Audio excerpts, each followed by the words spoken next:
কি করলে খাওয়ার সময় আপনার শিশুর ফোনের প্রতি আসক্তি কমবে? আসুন জেনে নিই। নমস্কার, আমি আজকে কিন্তু একটা নিয়ে এসে অ্যাকচুয়ালি ইম্পর্টেন্ট টপিক। আজকে সমস্ত বাচ্চারা খাবার সময় মোবাইল দেখে। তো কি করলে এই মাত্র 6টা উপায়ে খাবার সময় মোবাইল আসক্ত আপনি বাচ্চাদের থেকে দূরে রাখতে পারবেন। আসুন মাত্র 6টা পয়েন্ট ফলো করবেন।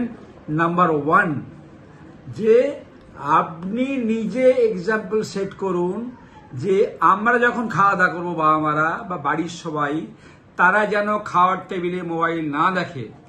ওপরে লিখে রাখুন, খাওয়ার সময় মোবাইল বন্ধ, আমরা শুধু সবাই মিলে গল্প করব এবং খাবারটাকে এনজয় করব। That's number 1 point. নাম্বার 2, শক্ত অবস্থান নিন। মানে বাচ্চা যখন খাওয়ানো শুরু করছেন, দেখুন একটা 8-9 মাসের বাচ্চা কিন্তু মোবাইল আসক্ত হয় না, আপনি কিন্তু এই অভ্যেসটা করিয়েছেন। সো প্রথম থেকেই যখন বাচ্চাকে খাওয়ানো অভ্যেস করবেন, মায়ের দুধ খাওয়ানোর পরে 6 মাসের পরে ওকে মোবাইল ছাড়া না খাওয়ান, তখন দেখবেন আস্তে আস্তে ওর নেশাটা আসছে না। এই নেশাটার জন্য আপনি দায়ী। এবার ধরুন সারাদিনে ও 4 বার কি 5 বার খায়, তার মধ্যে একটা খাবারের সময় আপনি মোবাইল দেবেন না। একটু কান্নাকাটি করবে, প্রথমে শুরু করুন যে একটা খাবারের সময় মোবাইল দেওয়া বন্ধ করুন। আমি আসছি এর পরের পয়েন্টগুলোতে কিভাবে আপনি মোবাইল দেওয়া বন্ধ করবেন। 3 নম্বর পয়েন্ট হচ্ছে খাবারটাকে আকর্ষণীয় করে তুলুন। খাওয়ার প্লেটটা যখন সাজাবেন কালারফুল করুন। খাওয়ার সময় ভালো ভালোকে গল্প বলুন, কবিতা শেখান, ছড়া শেখান, খেলনা দিন, যাতে করে গাড়ি, খেলনা, বিভিন্ন জন্তু জানোয়ার, গল্প বলা, কবিতা বলা, মজা করা, সো পরিবেশটাকেই সুন্দর করে তুলুন।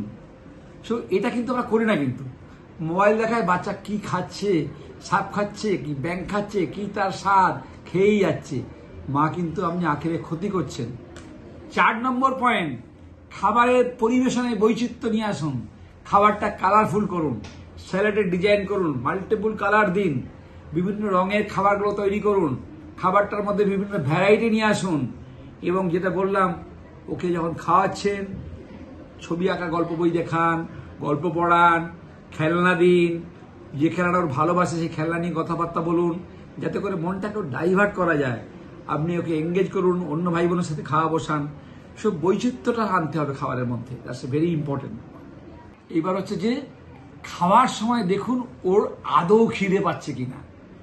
সো মেন মিলের আগে আপনি ওকে কোনো ছোট ছোট স্ন্যাক্স দেবেন না। যখন ধরুন ভাত খেতে যাচ্ছে বা ডিনারে যাচ্ছে, অ্যাটলিস্ট 2-3 ঘন্টা গ্যাপ রাখুন, যাতে ও হাংরি থাকে। খিদে না পেলে খাবে না, আর না খেলেই কিন্তু ও ফোনের বায়না করবে, কেন পেটটা তো ভার।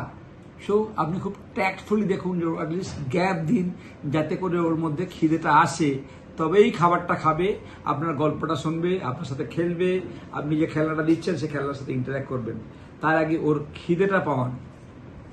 অ্যান্ড 6 নম্বর পয়েন্ট হচ্ছে যে পজিটিভ রিএনফোর্সমেন্ট। মানে ওকে বলুন যে তুমি যদি আজকে সারাদিন মোবাইল না দেখে খাও, তোমার আজকে মজার গল্পটা শোনাবো, তোমার সাথে প্রিয় খেলার বাবা খেলবে, ব্যাট বল, ক্রিকেট।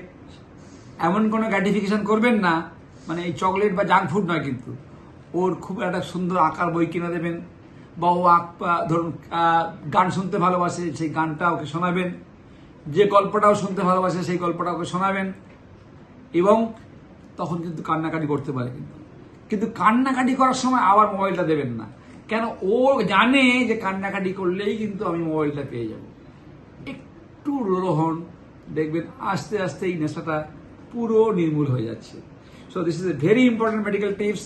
আমাকে ফলো করুন এরকম মেডিকেল টিপস পাওয়ার জন্য, অ্যান্ড শেয়ার করুন। নমস্কার।